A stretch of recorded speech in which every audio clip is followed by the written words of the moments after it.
Thanks, bro. So, a little about me. I always wanted to be this famous athlete. I had this mentality of being MVP of a team and signing multi-million-dollar contracts. Now, I was 5 years old when I had this dream, and I came to my parents, and they were like, okay. They pushed me to do baseball. And I'm not surprised. My father grew up in the Dominican Republic and played on multiple teams over there, and he wanted his son to follow in his footsteps. The next day, my mom comes to me about a local team in the neighborhood, and she tells me if I want, I could play in one of their practices, meet the coach, and give it a try. And I was optimistic. I thought I was going to be the next Derek Jeter out there. So that day comes, and I step onto the field, and I immediately start sneezing. But I don't pay much mind to it. At that point, coach wants to see what everybody has, so he puts me on second base. And in that moment, that's when my eyes start to swell up. So there I am on second base, and I hear the ball and the bat make contact, and I think it's coming straight for me, but I can't quite see it. But I prep myself. I'm getting ready. I'm about to prove to my parents and to my coach that this 5-year-old can go straight to the MLB right here, right now. And the moment the ball comes so close to me, I sneeze into my glove. And I keep sneezing, and the ball drops right in front of me, and I'm embarrassed. I had the realization that I can't be MVP of a sport that I can't even be on the field for, so I had to give up. At the age of 9, I thought I had to go a different route. You know, I figured if an outdoor sport like baseball wouldn't work out, I should go indoor and play basketball. Now, I grew up watching the New York Knicks, and I loved every moment of the game. So I went to my mom again, and I told her, Mom, I want to be a basketball professional. She was like, all right, fine. She found me another team, and this time I was determined.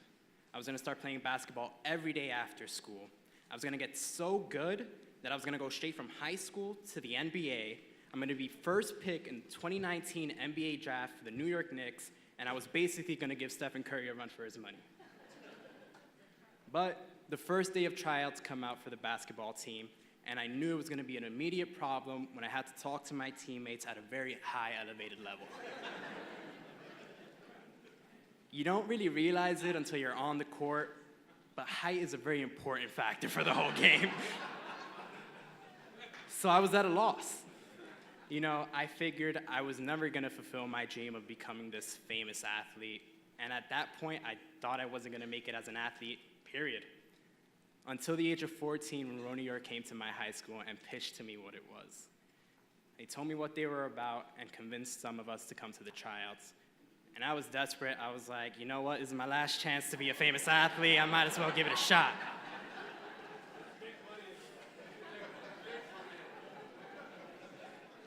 So I went, you know, little did I know my life would change when I got that phone call saying I made the team, and I walked in through those boathouse doors.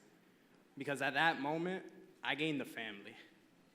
And you know, usually in families, you have like one weird relative you try to stay away from, but everybody was weird in this boathouse. It was crazy. They're so bizarre. But it's because of those bizarre individuals that I am the person I am today. A person who learned to support others in their hardships. A person who learned that his limits don't even come close to what they actually are. And a person who learned that no matter what you go through, you gotta have fun while doing it. And you know, I learned all those things at the last 2K of my novice year when I had the goal of breaking 8. You know, I just wanted to go sub 2 and have that in my pocket for the first year of varsity year. You know, I was on the erg. I reached that last 500 meters. I have my teammates supporting me. I have my coach right behind me telling me to give it all I got. And the moment I hit 0 meters and saw on the erg 159, I knew I had done it. And you know, I had gotten up off the erg, and everybody's just so happy.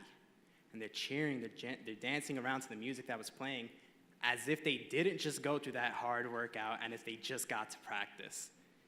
And we apply those principles today. 3 years later, there I am 2 weeks ago coming back to the dock after a hard workout.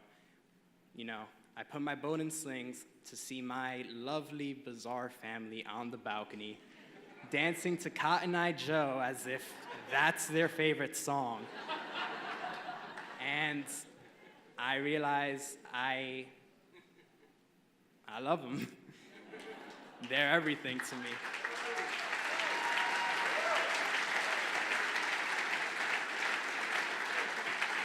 So I figured, all right, I'm not doing interviews on Ellen. I'm not making $1 million for hitting a bat or shooting a ball through a hoop, but I gained something way better than that. I gained a family who's worth way more than $1 million to me. Thank you.